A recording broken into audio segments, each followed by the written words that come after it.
পাথরের মতো শক্ত হয়ে যাওয়া জমিগুলি আজ এগুলো পানিতে ভরা ক্ষেত।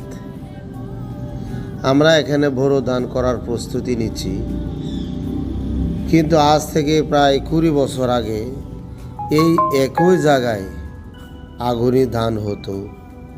তখন মাটিতে প্রাণ ছিল, পানিতে মাছ ছিল, আর সেই জমিন জলার মতো হয়ে গেছে। বর্ষার ধান আর হয় না, বোরো ধান ছাড়া আর কিছুই টেকে না।